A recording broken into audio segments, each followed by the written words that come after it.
Congress party के कार्यकर्ता का मूड कैसा है? नहीं नहीं नहीं, सुनाई नहीं दिया मुझे। कैसा है मूड आपका?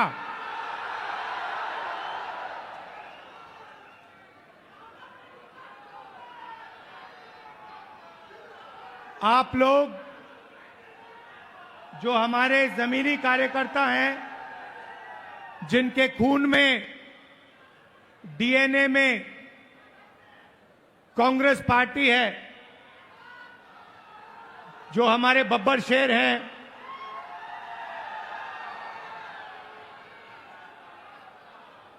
आप ओडिशा की जो जनता है उनकी रक्षा करते हो। ओडिशा की सरकार का सिर्फ एक काम है,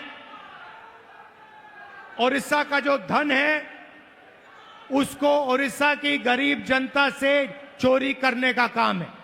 आपकी सरकार सिर्फ यही करती है। पहले बीजेडी की सरकार ये करती आई, अब बीजेपी की सरकार यही काम कर रही है।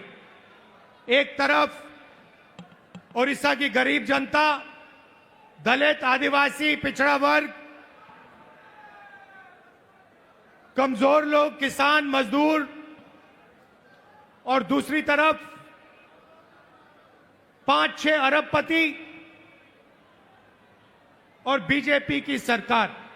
ये लड़ाई हो रही है और इस लड़ाई में कांग्रेस पार्टी का कार्यकर्ता जो है वो ही इस लड़ाई को ओडिशा के, वही इस लड़ाई को ओडिशा की जनता के साथ मिलकर जीत सकता है और कोई नहीं जीत सकता है। भाइयों और बहनों, बीजेपी पूरे देश में संविधान पर आक्रमण कर रही है।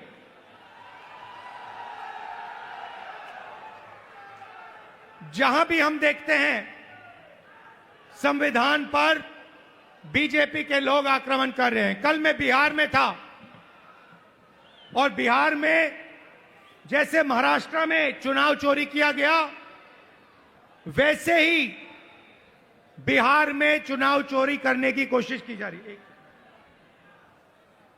वैसे ही बिहार में चुनाव चोरी करने की कोशिश की जा रही है और चुनाव चोरी करने के लिए इलेक्शन कमीशन ने नई साजिश शुरू की है। इलेक्शन कमीशन बीजेपी का अंग का काम कर रहा है, अपना काम नहीं कर रहा है। महाराष्ट्र में लोकसभा और विधानसभा के बीच में 1 करोड़ नए वोटर आ गए। आज तक किसी को नहीं मालूम ये वोटर कौन थे और कहां से आए।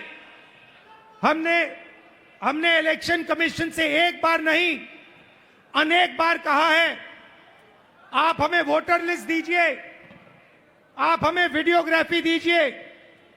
इलेक्शन कमीशन नहीं देता है और जो चोरी महाराष्ट्र में हुई वही चोरी फिर से ये लोग बिहार में करने जा रहे हैं। कल मैं बिहार गया, इंडिया गठबंधन के नेताओं के साथ हमने कहा कि बिहार में हम इलेक्शन कमीशन को बिहार का चुनाव चोरी नहीं करने देंगे, बीजेपी को चुनाव नहीं चोरी करने देंगे। भाइयों और बहनों, ओडिशा इनका मॉडल है। यहां पे 5-6 बड़ी कंपनियों को ये आपका पूरा का पूरा धन दे रहे हैं। अभी मैं डेलीगेशन से मिला, किसान के डेलीगेशन से मिला, महिलाओं से मिला और उनकी आवाज सुनी, उनका दुख सुना, उनका दर्द सुना। भाइयों और बहनों, जल, जंगल और जमीन आदिवासियों की है। मैं फिर से दोहराना चाहता हूं, जल, जंगल और जमीन आदिवासियों की है और आदिवासियों की रहेगी।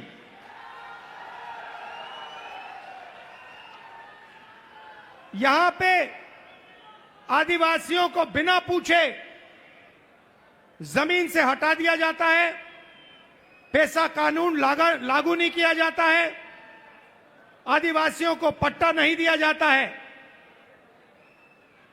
ये जमीन उनकी है, जल उनका है, जंगल उनका है। और कांग्रेस पार्टी पेसा कानून लाई, ट्राइबल बिल लाई और इन कानूनों को हम लागू करके दिखाएंगे और आदिवासियों को उनकी जमीन वापस दिलवाएंगे। विकास भाइयों और बहनों, विकास 2-3% के लिए नहीं होता है। विकास 2-3 अरबपतियों के लिए नहीं किया जाता है। विकास उड़ीसा की जनता के लिए किया जाना चाहिए, गरीब लोगों के लिए किया जाना चाहिए, किसानों के लिए किया जाना चाहिए। यहां की सरकार 24 घंटा आपका धन, आपका जंगल, आपकी जमीन आपसे छीनती है, आपको जमीन से हटा देती है, आपको सही मुआवजा नहीं देती है, आपको धमकाती है, आपको डराती है।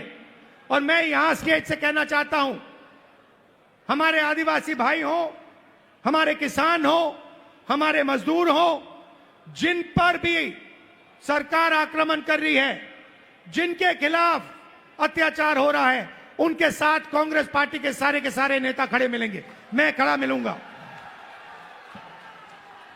और मैं आपसे कह रहा हूं कि जो आपका पट्टा है वो आपको कांग्रेस पार्टी दिलाएगी। अंत में कांग्रेस पार्टी ये काम करेगी। नरेंद्र मोदी जी एक नई योजना लाए थे। पूरे देश में उन्होंने फसल बीमा योजना, एक नई योजना लागू की थी। उन्होंने कहा था कि जब किसानों को मुश्किल होगी, तूफान, ओले से उनका नुकसान होगा, तो ये नई योजना उनकी मदद करेगी। और उन्होंने क्या किया?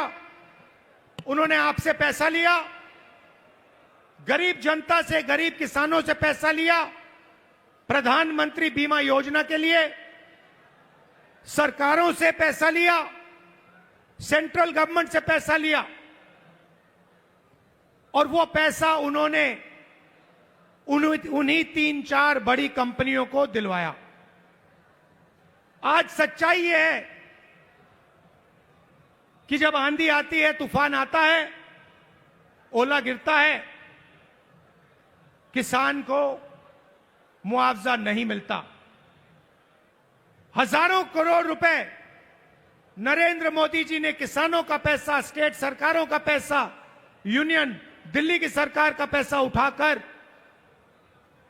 इन कंपनियों को दिया। मगर ये कंपनियां जब आपका नुकसान होता है, आपका पैसा वापस आपको नहीं देती हैं। यह सच्चाई है। और उड़ीसा के किसी भी किसान से आप ये पूछ लीजिए, जहां भी यहां पे नुकसान होता है, आंधी आती है, तूफान आती है, आप जाके पूछिए, किसान से पूछिए, क्या आपको बीमा योजना का पैसा मिला? और एक आवाज से उड़ीसा के सारे किसान आपको जवाब देंगे कि हमें पैसा नहीं मिला, हमारा पैसा चोरी किया गया, हमारा पैसा बीमा योजना में हमें नहीं मिलता है। मैंने शुरुआत में कहा कि एक कॉन्स्टिट्यूशन के खिलाफ, संविधान के खिलाफ आक्रमण है। संविधान गरीबों की रक्षा करता है, संविधान किसानों की रक्षा करता है, मजदूरों की रक्षा करता है। संविधान में कहीं नहीं लिखा है कि यह देश अदानी का है, अंबानी का है, अरबपतियों का है। ये आप संविधान खोल के देखिए, इसमें लिखा है कि यह देश हर नागरिक का है, इसमें हर व्यक्ति को एक वोट मिलेगा। जमीन इस देश की है, गरीब जनता की है, किसानों की है, किसी एक अरबपति की नहीं है। मगर जहां भी हम देखते हैं, चाहे वो उड़ीसा हो, छत्तीसगढ़ हो, जहां भी हम देखते हैं, एक नाम दिखाई देता है, अदानी अदानी अदानी अदानी।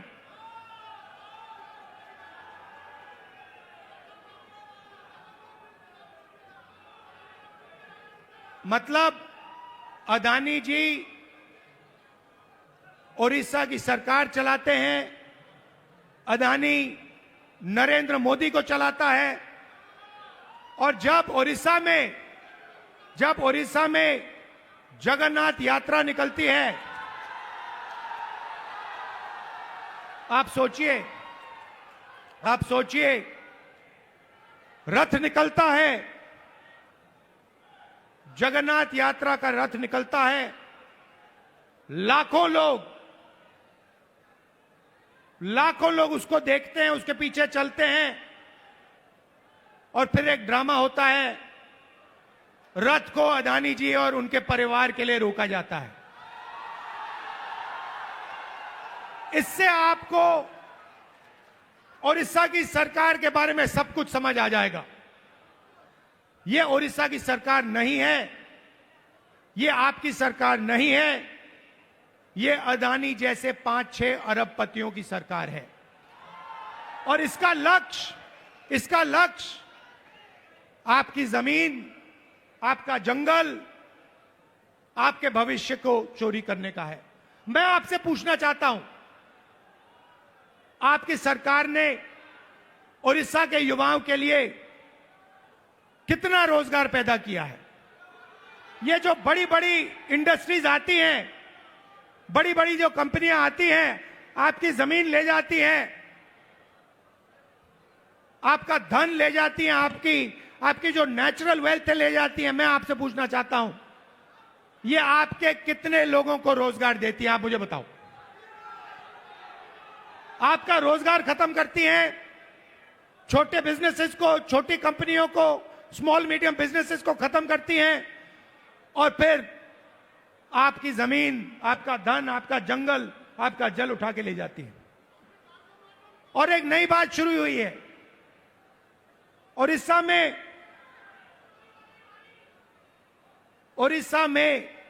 40,000 से ज्यादा महिलाएं गायब हो गई हैं। आज तक नहीं मालूम कि ये महिलाएं कहां गईं। महिलाओं के खिलाफ हर रोज यहां अत्याचार होता है, रेप होता है, बलात्कार होता है। हर रोज उड़ीसा में 15 महिलाओं का बलात्कार होता है, और आपकी सरकार को कुछ लेना देना नहीं। आपकी सरकार सिर्फ 24 घंटे आपका खून चूसती है, आपकी जमीन छीनती है। ना उनको महिलाओं से कुछ लेना देना, ना उनको रोजगार दिलवाना है, ना उनको युवाओं से कुछ लेना देना है।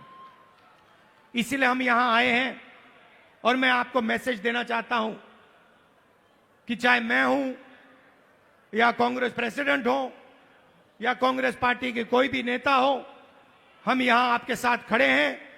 जब भी आपको मुझे बुलाना हो, जहां भी आपको मुझे ले जाना हो, मैं इस सरकार के खिलाफ लड़ना चाहता हूं, और इस सरकार को यहां से हटाना चाहता हूं। एक बात मैंने भक्तचरण दास जी को कही, तेलंगाना में हमने जाति जनगणना करवाया है।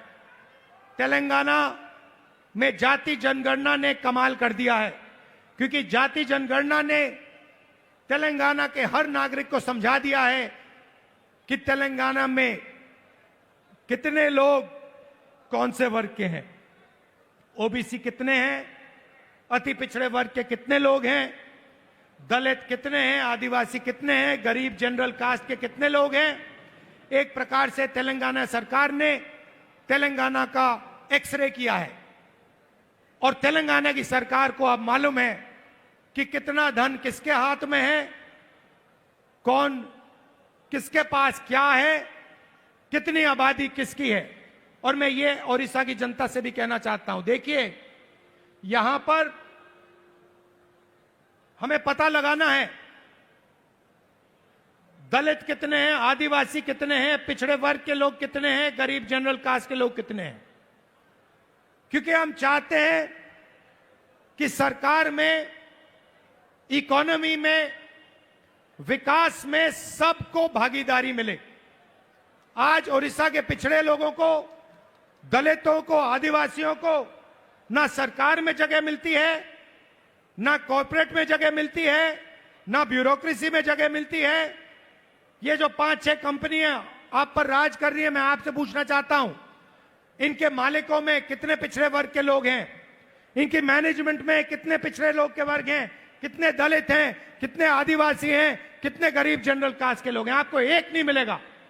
इसीलिए मैंने भक्तचरण दास जी से, लालू जी से कहा है कि पूरा दम लगा के आप ओडिशा की जनता को समझाइए कि सबसे पहला काम जाति जनगणना है, और अगर हमें ओडिशा में बदलाव लाना है तो जाति जनगणना हमारा औजार है, क्योंकि जाति जनगणना से दलितों को, पिछड़ों को, आदिवासियों को, गरीब जनरल कास्ट के लोगों को अपनी सच्ची शक्ति समझ आएगी।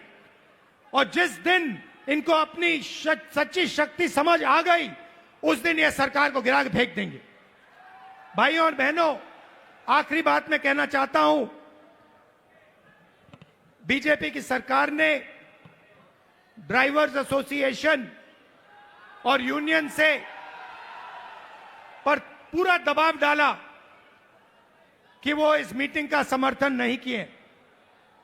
उन्होंने पूरा दबाव डाला, धमकाया और डराया ड्राइवर यूनियन को, एसोसिएशन को, कि यहां पे इस मीटिंग में कांग्रेस पार्टी का समर्थन नहीं कीजिए और इस मीटिंग को डिसरप्ट करने में मदद कीजिए। और मैं यूनियन को और एसोसिएशन को धन्यवाद करना चाहता हूं कि आपने इस मीटिंग का समर्थन किया। और मैं इस स्टेज से कहना चाहता हूं कि सरकार को ड्राइवर एसोसिएशन और यूनियन की आवाज सुननी चाहिए और जो उनकी जेन्युइन डिमांड है उन्हें पूरा करना चाहिए। एक बार फिर मैं आप सबका दिल से धन्यवाद करना चाहता हूं। आप यहां आए, इतनी गर्मी में आए और आपने इतनी प्यार से मेरी बात सुनी। कांग्रेस पार्टी के कार्यकर्ता से कहना चाहता हूं, देखो आप लोग बब्बर शेर हो, आपको किसी से नहीं डरना है।